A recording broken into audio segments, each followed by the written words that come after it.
Hello hi అండి నమస్తే నేను మీ Sahithi welcome back to our channel Telugu Ruchulu. నేను ఈరోజు మీకు టమాటో కర్రీ ఏ విధంగా తయారు చేసుకోవాలో చూపిస్తున్నాను. ఒకసారి ఈ విధంగా తయారు చేసుకోండి.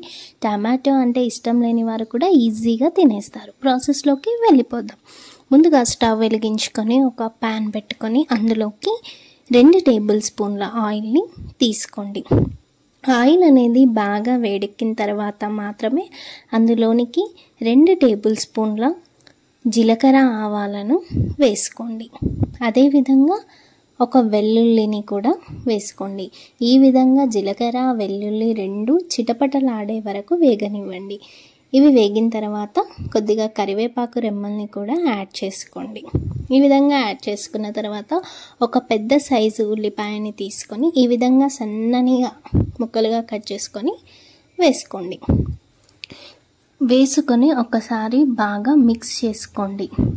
ఈ ఉల్లిపాయలు అనేవి ఆయిల్లో బాగా వేగే వరకు కలుపుకోండి. ఈ విధంగా ఒకసారి మిక్స్ చేసుకున్న తర్వాత ఇందులోనికి 1 టేబుల్ స్పూన్ ఆఫ్ అల్లం వెల్లుల్లి పేస్ట్ని యాడ్ చేయండి. అదేవిధంగా 1 టేబుల్ స్పూన్ ఆఫ్ పసుపుని కూడా యాడ్ చేయండి.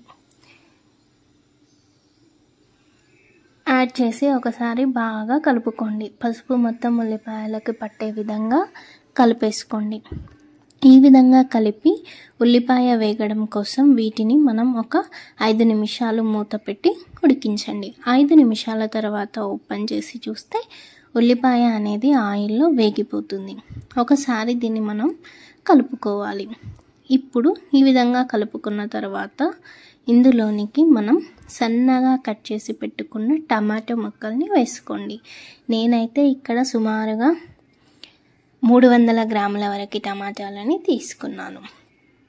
ఈ విధంగా మొత్తం వేసుకొని ఒకసారి బాగా కలుపుకోండి. చూడండి, ఈ టమాటో కర్రీ చేయడంలో మెయిన్ ఇంపార్టెంట్ ఏంటి అంటే టమాటో అనేది మొత్తం వేగాలి. ఈ విధంగా వేగి మెత్తగా అయ్యే వరకు ఉంటేనే టమాటోకి టేస్ట్ వస్తుంది. ఇప్పుడు కలిపి మూత పెట్టి ఒక 10 నిమిషాలు ఉంచండి. 10 నిమిషాల తర్వాత ఓపెన్ చేసి చూస్తే టమాటో లోపల వాటర్ అంతా ఈ విధంగా నీరిడుస్తుంది.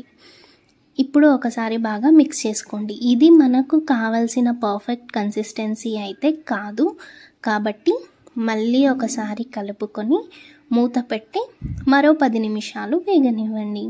10 నిమిషాల తర్వాత ఓపెన్ చేసి చూడండి, ఆయిల్ అంతా సైడ్స్కి వచ్చి వాటర్ని మొత్తం పీల్చేస్తుంది.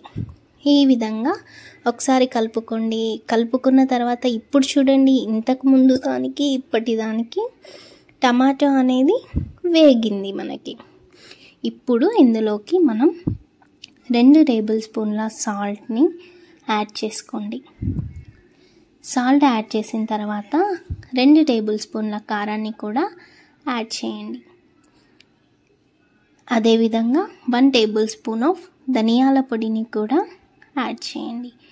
ఈ 3 యాడ్ చేసిన తర్వాత ఒకసారి బాగా మిక్స్ చేసుకోండి.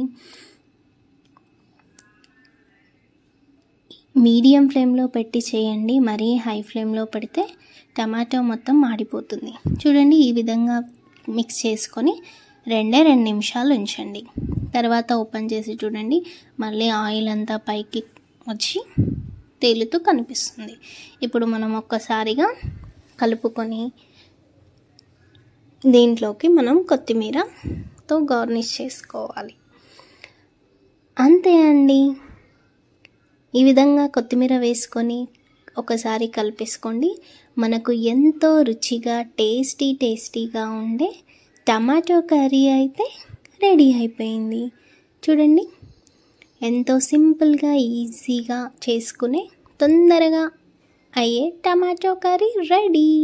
ఇంకెందుకండి ఆలస్యం, మీరు కూడా తయారు చేసుకొని మీకు ఎలా కుదిరిందో మీ యొక్క అభిప్రాయాన్ని కమెంట్లో